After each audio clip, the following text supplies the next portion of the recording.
Bersana tu kali untuk semua. Bersana tu kali untuk semua. Assalamualaikum warahmatullahi ta'ala wabarakatuh. Hai, apa khabar cucu-cucu atuk sekalian? Mudah-mudahan semuanya dalam keadaan baik-baik belaka. Dah solat, dah makan, dah minum. Atuk doakan yang terbaik untuk semua. Hari ini atuk nak cerita tentang apa atuk nak cerita tentang tentera bergajah Abraha. Siapa yang pernah dengar cerita ni? Kalau pernah dengar balik daripada atuk untuk ingatan bersama.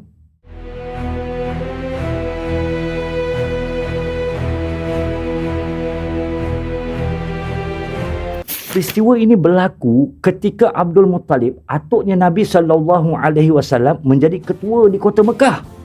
Dia berlaku 571 Masihi, 50 hari ataupun 55 hari sebelum kelahiran Nabi Muhammad SAW.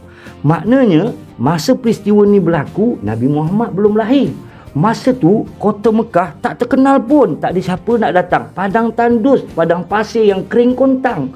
Tapi kemudiannya, berlakulah peristiwa tentera bergajah Abraha yang membuatkan satu dunia terpandang ke kota Mekah. Akhirnya, kota Mekah menjadi terkenal. Kita teruskan cerita kita. Walaupun Mekah ni satu tempat yang kering kontang, berbatu-batu, tak ada apa. Yang specialnya, Mekah ni ada Kaabah. Dan Kaabah ni menjadi tumpuan orang-orang Arab. Dan ini sangat dicemburui oleh Abraha yang berasal daripada Habsyah. Maka bagi menyaingi Kaabah, Abraha pun membina sebuah rumah ibadah dan dibina dengan emas di Yaman. Ting! Magic tak atuk? Tengok atuk punya baju. Tadi warna coklat, sekarang warna biru. Baju atuk dua je. Belum banyak sponsor. Okey, kita sambung cerita.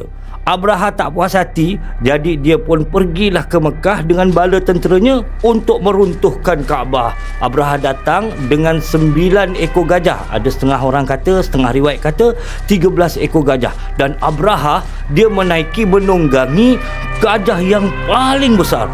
Sampailah dekat satu tempat nama dia Wadi Mu'assir. Sekarang ni dipanggil Mina dan Muzdalifah. Tiba-tiba gajahnya tak nak bergerak. Gajahnya suruh ke kanan, suruh ke kiri, tapi suruh ke depan tak nak. Pasal gajah-gajah tu macam dah tahu mereka dapat mengendus kehadiran bahaya. Ketika Abraha dan tentera-tenteranya berusaha untuk menolak gajah-gajah yang terpaku dan ketakutan, tiba-tiba langit menjadi gelap. Asalnya mereka ingatkan itu adalah awan. Rupa-rupanya itu adalah burung ababil yang diutus Tuhan membawa batu-batu daripada neraka. Mereka datang dengan banyaknya sehinggakan awan yang asalnya cerah, yang siang tiba-tiba bertukar menjadi gelap dan malam. Burung ababil ni bawa batu daripada neraka. Seekor burung bawa 3 biji.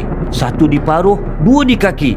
Walaupun batu ni kecil macam biji sawi, tapi ini batu daripada neraka yang kalau terkena badan manusia berlobang-lobang macam daun dimakan ulat. Mereka ni lari lintang pukang. Sebahagian daripada mereka jatuh gaung dan mati. Dan antara yang tercedera parah adalah Abraha sendiri. Tetapi Abraha tidak mati di tempat kejadian. Dia dibawa pulang ke Yaman dan dia mati perlahan-lahan dengan penuh keseksaan. Atuk kan suka ingat-ingatkan.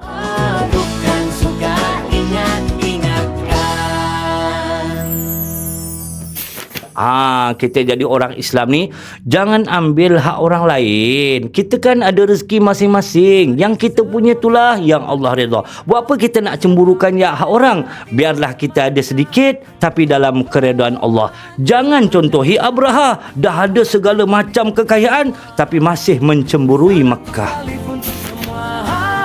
Bersana tu